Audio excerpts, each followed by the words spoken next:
I had always been skeptical of life advice, especially from strangers. But when I met George, a 90-year-old man with sharp eyes and a gentle smile, my perspective shifted forever.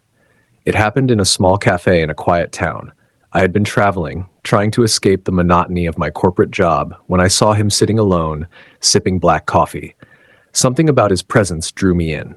He seemed at peace, as if he had unlocked some secret to life. Curiosity got the best of me. I walked over and asked, "Would you mind if I joined you?" George smiled and gestured to the chair across from him. "Of course, I always welcome good company." We exchanged pleasantries, and soon I found myself sharing my frustrations about work, relationships, and the feeling of being stuck.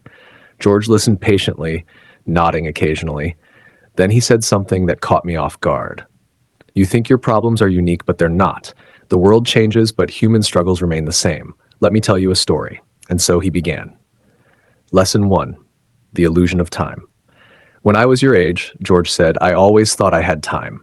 Time to chase dreams, time to love, time to fix mistakes. But time is a trickster. It moves differently than we expect." He leaned forward, his eyes full of memories.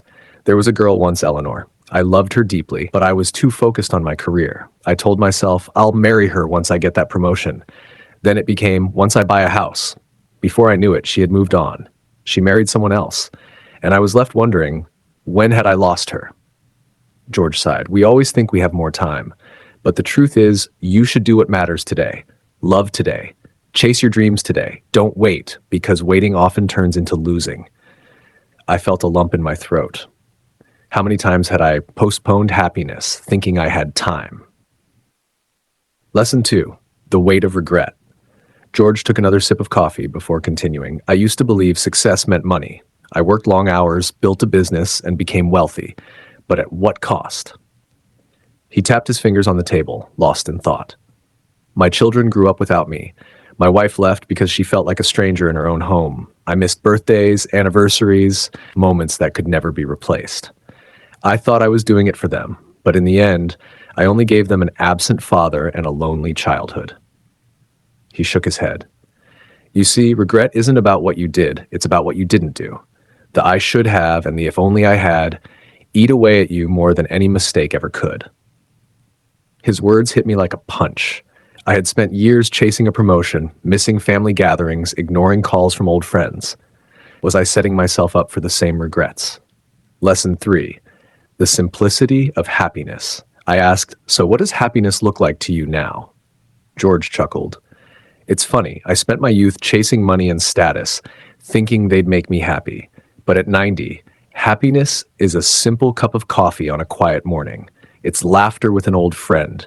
It's the feel of the sun on my face." He looked at me with a knowing smile. "We complicate happiness. We attach it to achievements, wealth, or someone else's approval. But happiness is small moments, not grand accomplishments. If you can't find joy in today, you won't find it in $1 million paycheck." I sat there, stunned by the simplicity of his words. "So what should I do?" I asked. George smiled. "Live. Really live. Chase what matters. Let go of what doesn't. And above all, don't wait for happiness. Create it." I left that cafe a different person, carrying George's wisdom with me. And from that day on, I started living. The conversation with George lingered in my mind long after I left that cafe. His words had shaken something deep inside me, forcing me to rethink everything I thought I knew about life. A few weeks later, I found myself back in town, and I couldn't resist the urge to see him again.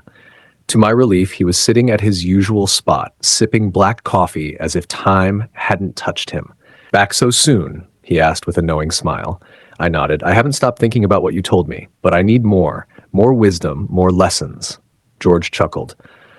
"All right, but be warned. Wisdom is useless if you don't act on it." I nodded eagerly, and he began again. Lesson 4. The trap of fear. "Fear is the biggest thief of life," George said, stirring his coffee absent-mindedly. "It steals dreams, love, and happiness. People stay in miserable jobs because they fear change. They avoid love because they fear heartbreak. They never take risks because they fear failure." He sighed, his eyes distant. "I once had a chance to travel the world when I was young. A friend invited me on a year-long adventure across Europe. But I was afraid of leaving my job, afraid of running out of money, afraid of the unknown. So I stayed. George shook his head. That trip would have cost me a year of my life. Instead, I lost a lifetime of memories I never made. I swallowed hard. How many times had I let fear stop me? The job I hated but stayed in, the opportunities I turned down, the people I never pursued, all because of fear. George smiled at me. Fear will always be there. The trick is to act despite it. Lesson 5. The power of letting go. I took a slow sip of coffee before continuing. Most people carry too much baggage, old grudges, past mistakes, pain that should have been left behind. But holding on to the past is like dragging a heavy suitcase everywhere you go. It only weighs you down. He looked me straight in the eye. I had a falling out with my brother when we were young. Stubbornness kept us apart for decades. By the time I realized how foolish I had been, it was too late. He was gone, and I was left with nothing but regret. He tapped the table lightly. Whatever you're holding on to, anger, resentment, guilt, let it go. It's not worth the weight. I thought about old arguments, people I had cut out of my life over things that in hindsight seemed trivial. Was I carrying unnecessary burdens? Lesson 6. The importance of being present. George looked out the window, watching people rush by. Everyone is always chasing something, money, love, success. But in doing so, they miss the present moment. He turned back to me. When was the last time you truly enjoyed something? Not through a phone screen, not thinking about what's next, but truly being in the moment. I hesitated. I couldn't remember. My life had become a constant cycle of work, scrolling through social media and thinking about the future. George nodded knowingly. Happiness isn't in the past or the future. It's here. Now. Learn to appreciate the present, or you'll spend your whole life chasing something that was always right in front of you. His words hit me hard. I'd been so focused on what was next that I had forgotten to enjoy what was now. I took a deep breath. How do I start? George grinned. Put your phone down. Look around, listen, taste your food, feel the air on your skin. Start small, and soon life will feel different. That evening, I walked away feeling lighter. George's words were more than just advice. They were a call to action. I promised myself I would start living differently, and this time, I meant it. Days turned into weeks, and I found myself returning to that cafe, drawn back by George's wisdom. Each time, he welcomed me with the same warm smile, as if he had been expecting me all along. One afternoon, as I sat down across from him, he studied me for a moment and said, "You look different." Lighter. I nodded. I've been trying. Letting go of fear. Staying present. It's not easy, but it feels freeing. George chuckled. That's the thing about wisdom. It's simple but not easy. People always think they need a complicated answer to life, but the truth is, it's the little things that make all the difference. He leaned forward. Are you ready for the final lessons? I took a deep breath. More than ever. Lesson 7, the measure of success. George tapped the table with his finger. When I was younger, I measured success by how much money I made. Later, I measured it by my career achievements, but now at 90, I measure it differently. I tilted my head. How? His eyes softened. By how much love I gave, by the impact I had on others, by how well I lived, not how much I owned. He let the words sink in before continuing.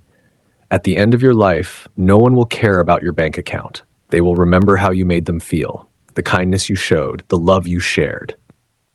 I thought about all the times I had put work before relationships, success before happiness. Maybe I had been measuring life the wrong way all along. Lesson 8, the beauty of imperfection. George sighed, a nostalgic smile playing on his lips. People waste so much time trying to be perfect. Perfect job, perfect partner, perfect life, but perfection is an illusion. He looked me straight in the eye. I've made mistakes, I've failed, I've hurt people, and been hurt. But in the end, life isn't about being perfect. It's about being real. The messy, beautiful, unpredictable reality of it all. He leaned back. Embrace imperfection. Love people despite their flaws. Forgive yourself for your mistakes. Life is too short to be anything but human. I let out a breath I hadn't realized I was holding. How much time had I wasted chasing perfection when all I needed was to simply be? Lesson 9, the inevitable goodbye. George took a deep breath, his expression turning serious. There's one last lesson, and it's the hardest. I swallowed, sensing the weight of his words. One day, you will say goodbye to everyone you love. Either they leave or you do. That's life. I felt my chest tighten. How do you prepare for that? He smiled sadly. By loving them fully while they're here, by making sure they know how much they mean to you, by never letting small things create distance between you. He exhaled slowly. I've lost many people, friends, family, my wife, but I have peace because they knew how much I loved them. I nodded, my throat tight. George reached out and patted my hand. Don't wait until it's too late to say the things that matter. Tell people you love them. Show up for them. Because one day, all you'll have left are memories. I looked at this man, this 90-year-old who had lived, loved, lost, and still found peace. And I realized that his greatest lesson wasn't just about life. It was about living it fully, fearlessly, and with an open heart. As I got up to leave, I hesitated. Will I see you again? George smiled, a twinkle in his eye. Maybe, maybe not. But remember, wisdom isn't just about hearing. It's about doing. I nodded, holding his words close. And as I walked away, I knew that I would never be the same again, because George's wisdom had changed everything.